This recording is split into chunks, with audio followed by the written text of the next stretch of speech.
Are you ready?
That is a wrap. Killed that workout. Was doing sprints and also mixing it up with some agility work and more plyometric movements. So 2 bursts and go, sprint. It kept on going back and forth. Right now I am at the top of a building, a rooftop. Beautiful weather, just enjoying it. Okay, maybe it's not beautiful, but I did want to talk to you guys really quick while I'm up here. A lot of people are wondering, what is Ignite all about? There isn't a huge difference between my vlogs before and now my new series called Ignite, but there definitely are a few changes, and let me just explain. If you saw in the first 2 episodes of my Ignite series, one episode I went out to eat and I explained, hey, this is what you guys can get if you're going to a shop house or something like that. And then I also explained a full rehab exercise for my shoulders. I also gave you a bike workout. I went through my whole workout, very, very motivational workout in the gym. So I'm really incorporating fitness more into my vlogging, but it isn't only that. Every single day, I'm gonna try and give you guys something motivational. I'm gonna speak. It's gonna be talk time. And when it's talk time, I'm gonna sit there and talk with you guys for about 3 or 4 minutes at the end of my vlogs. So you guys can build up some passion and motivation within yourselves so that you can ignite your future and what you want to become. All in all, there isn't a huge difference, just a little bit more technical. I'm gonna be talking about my workouts a little bit more. When I'm training, if someone comes up to me, I'm gonna speak to them and I'm gonna explain exactly why and what I'm doing so that you guys can also learn. I'm also gonna be doing stuff with nutrition and motivational speaking. So it's just gonna be a little bit more of everything, and I always wanna focus on igniting the passion inside, hence the series name and what I want all of you guys to be focusing on.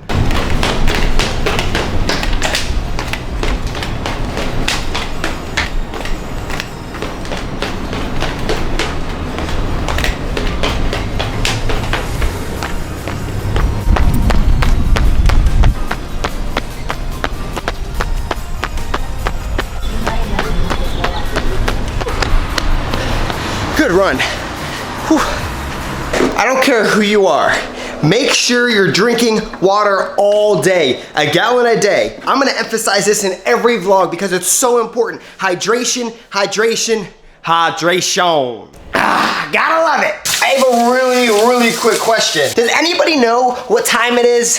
It's meal time. It's meal time. It's meal time.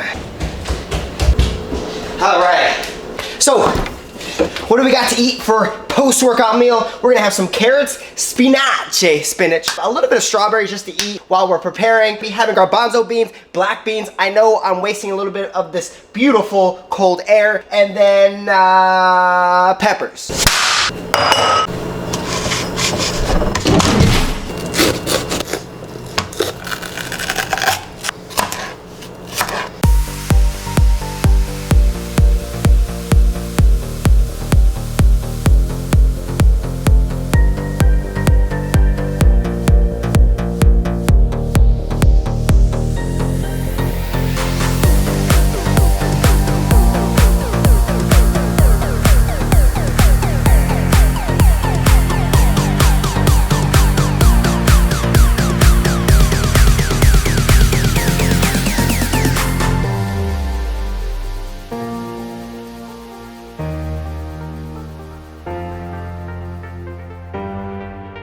I completely forgot I had these babies, so I'm going to throw them in the salad as well. Not really sure what these are called. Lexi loves them. She knows they are really, really good for you. And they're delicious. Whoever made this is a freaking chef. Delicious. Before I leave, I'm gonna grab a little bit of a snack, you could say. I'm gonna have banana, and then I'm gonna couple that with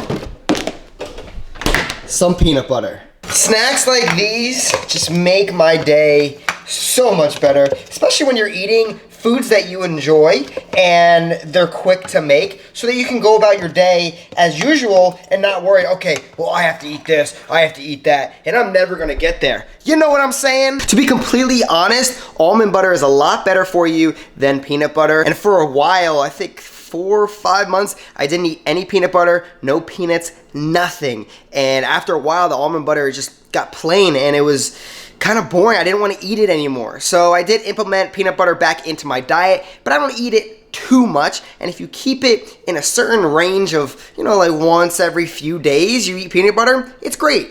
All right, if you can see here, booster board, backpacks, there's supposed to be another hook right here. Here's the beautiful hook, right here, you see? Here is one of the screws. Do not even ask me how, but there's only one screw that I have because the other screw, I have no clue where I put it. Now I know, I lose things like crazy, but if there's one thing that we could take from the, hold on. I found the other screw. Wait, what? What? I don't know. I have no clue what to say right now. I've been looking for the screw for days. These are the same shorts that I was using a few days ago, and then I took a shower, and then I put on new I know how they got there. Let's finish this, baby.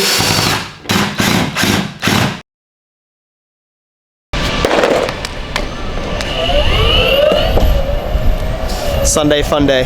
I'm a little late getting to the beach. Let's go have some fun.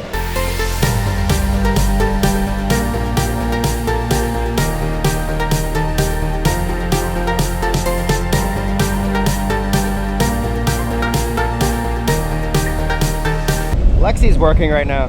Equinox.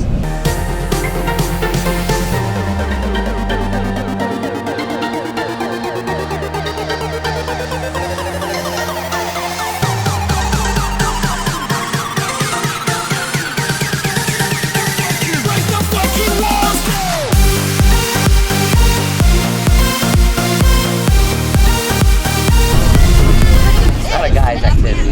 Casually filming now? What's good, bro? Brendan Sage. Hi. Brendan, Sage. nice to meet you. Nice to meet you. What's up, bro? I saw that Van Styles, dog.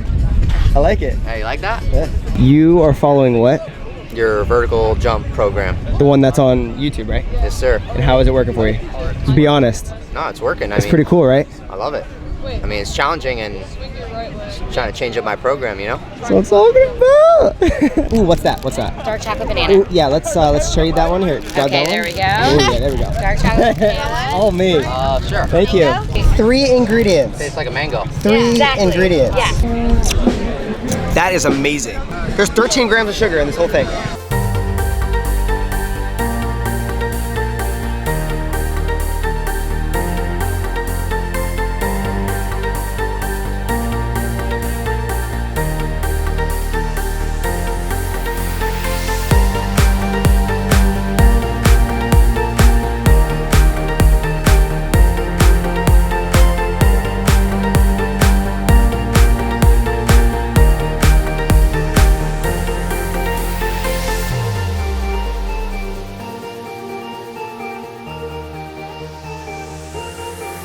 The man's back. Nah, The man is back, This yo. should be your bike, your big ass. Oh my gosh. He's got the big tires again. You didn't get the rims on it like you were supposed Man, this bike is old, man. I need to get bigger tires. They're too small, man. to. All right, I'm gonna be smart about this and not train. I need to chill out. The shoulder is still healing. What's up? How was the grocery store? It was chill. I was working. Hello there. Hello, Scout. How are you? You already know what time it is. It's talk time. And from now on, what I want you guys to do, help me out a little bit. Comment below. Give me some type of subject to touch on, a question, or something like that. So at the end of each episode of this Ignite series, I can talk about it. I'm going to select one comment, and I'm going to just talk about it and explain and just bring some clarity to your life so you can understand what I'm talking about and maybe help you out and find your passion or whatever it may be. So today, because I don't have any comments, I am going to talk about one thing, and that is overcoming fear. And you know, you look at fear and you think of, well, I think of, and I'll explain through my experiences and things like that. And I think of dropping from the Tower of Terror. And if you don't know what the Tower of Terror is, it is when you go, I don't know, like 150 feet up in the air and you just drop like that. It's like it's not a roller coaster, but it's a ride at an amusement park. And when I was like 7 years old, my dad took me on it and I almost cried, I almost puked.